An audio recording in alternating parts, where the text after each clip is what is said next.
All right, then. So we're diving back into Harry's world. Back into the thick of it, yeah. And this time it feels different. Like the stakes are higher. We're not dealing with fluffy little schoolyard rivalries anymore, are we? No, not at all. Order of the Phoenix really ramps things up. No kidding. Right from the start, you can feel this tension like something's brewing, both at Hogwarts and with the Ministry of Magic. Yeah, that underlying sense of dread, it's palpable right from Chapter 2. It's like the calm before the storm. Everyone's on edge after that whole Dementor incident with Harry. Exactly. And the Ministry of Magic, they're trying to sweep it under the rug, discredit Harry, make it all go away. Because, of course, Voldemort's return, it's just unthinkable, right? Right, and that's the thing. They'd rather cling to this illusion of order than face the very real and very dangerous truth. It's like they're burying their heads in the sand, hoping it'll all just disappear. Which is why they bring in Umbridge. Dolores Umbridge. Talk about a wolf in sheep's clothing. Right, she's all smiles and pink cardigans, but underneath that, she's an iron fist. And she doesn't waste any time either, does she? I mean, she's appointed Defense Against the Dark Arts teacher. Yeah. And suddenly Hogwarts feels a lot less like a school and a lot more like, well... like a ministry outpost, yeah. Exactly. And her teaching methods are, let's just say, questionable. Theoretical defense, it's like trying to teach someone to swim by having them read a manual.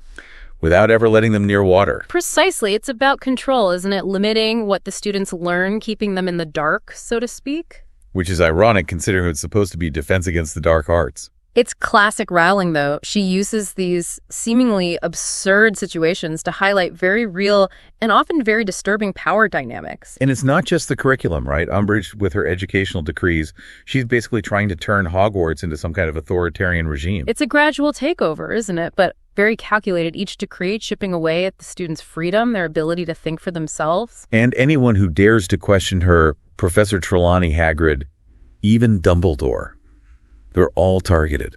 Because they represent a threat to her authority and to the ministry's carefully constructed narrative. It's scary how easily people can be manipulated, swayed by fear and propaganda. It reminds us that even in a world of magic, the human capacity for denial and self-deception is very real. So how do you fight back against that kind of insidious control when it's coming from the very institutions that are supposed to protect you? Well, that's the question, isn't it? And it's something Harry and his friends have to grapple with as the story unfolds. Because let's be honest, Umbridge isn't going down without a fight. No, she's not. And that fight is only just beginning. And that's where Dumbledore's army comes in this act of defiance, this reclaiming of their own power. Such a powerful moment in the book, right? These students coming together secretly to learn what they need to know because the adults in charge, well, they're feeling them miserably. And the setting for these secret meetings, the Room of Requirement, it's almost like a character in itself. Oh, absolutely. It's this hidden magical space that adapts to whatever the user needs most, like it's alive somehow. Right. It embodies this sense of possibility of rebellion against the constraints of the ordinary. And it's perfect for Dumbledore's army. They need a place where they can practice real defense, learn how to fight back against the darkness. It becomes a sanctuary of sorts, a space where they can be themselves, hone their skills without the constant scrutiny and fear instilled by Umbridge and the Ministry. And you've got to hand it to Hermione. She really takes charge in the Room of Requirement, figures out how to make it work for them. She's a natural leader. Isn't she always thinking 10 steps ahead? And her dedication to the cause, it's inspiring. It's like she knows what's at stake, that this isn't just about passing exams or following rules. This is about survival. Exactly. And it's not just about learning spells either. It's about forging bonds of trust and friendship in the face of danger. They're becoming a real team, a family even. And that's something Voldemort could never understand, the power of love, of loyalty. Right, and those bonds, those connections, they become even more important as the story progresses, especially as Harry's connection to Voldemort intensifies.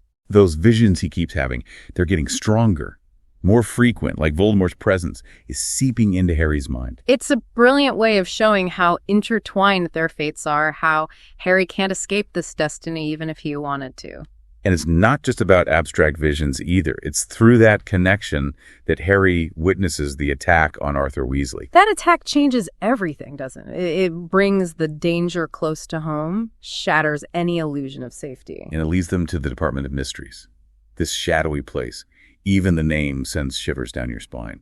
It represents the unknown, the secrets that lie at the heart of magic, and also the things that scare us the most. Death, love, prophecy. It's like the Ministry is trying to keep those things locked away, hidden from view because they're too powerful, too dangerous. And yet Harry is drawn to the Department of Mysteries, both in his dreams and in reality. He can't resist the pull, can he, even though he knows it's dangerous. It's like looking into the abyss, isn't it? You know, it might be terrifying, but you can't tear your eyes away. And, of course, that curiosity that pull it leads them straight into danger, the battle in the Department of Mysteries. A battle that tests their limits, pushes them to the brook. And the stakes get even higher, don't they? Because it's in the Department of Mysteries that's serious well. It's where he loses his life trying to save Harry, trying to protect him from Voldemort and the Death Eaters. It's a heartbreaking loss, and it really underscores the fact that this isn't a game anymore. It's the moment you realize just how dangerous this fight really is, that people can die even in a world of magic. And it's even more tragic because Sirius represented this kind of freedom for Harry, a chance at a real family. The one person who understood what he was going through, who didn't treat him like some kind of chosen one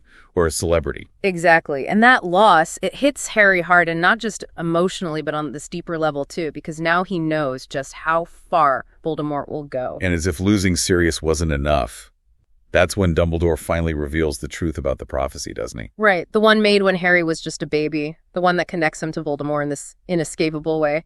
It's like this ancient riddle hanging over Harry's head, this destiny he never asked for. And it raises all these questions about fate and free will choice versus destiny. Like, is anything Harry does really his own choice? Or is he just playing out this preordained role in some cosmic drama? That's the beauty of Rowling's writing, though. She doesn't give you easy answers. She makes you think about these big philosophical questions. And to complicate matters even further, there's the whole revelation about Snape. Right, Snape, who's been this ambiguous character, this looming presence throughout the series. Always so cold and sarcastic, but it turns out he's been working for Dumbledore all along, protecting Harry in his own way. It's a classic twist, and it makes you reevaluate everything you thought you knew about Snape, about good and evil, about the choices we make. Because it shows that sometimes the people we perceive as enemies are actually fighting for the same side, just in a different way. And it makes you wonder how many other secrets are hidden within the walls of Hogwarts, within the Ministry of Magic, how much we don't know. It's that sense of mystery that keeps you coming back for more, doesn't it? That feeling that there's always something more to uncover. And more importantly, it reminds us that the world is rarely black and white, that there are always shades of gray, always more to learn and to understand. Which is a good lesson for us all, I think, whether we're facing down dark wizards or just trying to navigate the complexities of everyday life. Exactly, and maybe that's the most powerful message of all that. Even in the face of darkness, even when things seem hopeless, there's always a reason to keep searching for the truth, to keep fighting for what we believe in. Well said. And on that note, I think we've covered a lot of ground today. Uncovered some fascinating insights into one of the most pivotal books in the Harry Potter series. It's been a pleasure delving into these themes with you. And to our listeners, thank you for joining us on this deep dive into Harry Potter and the Order of the Phoenix. And until next time, keep those wands at the ready. And remember, the magic is all around us.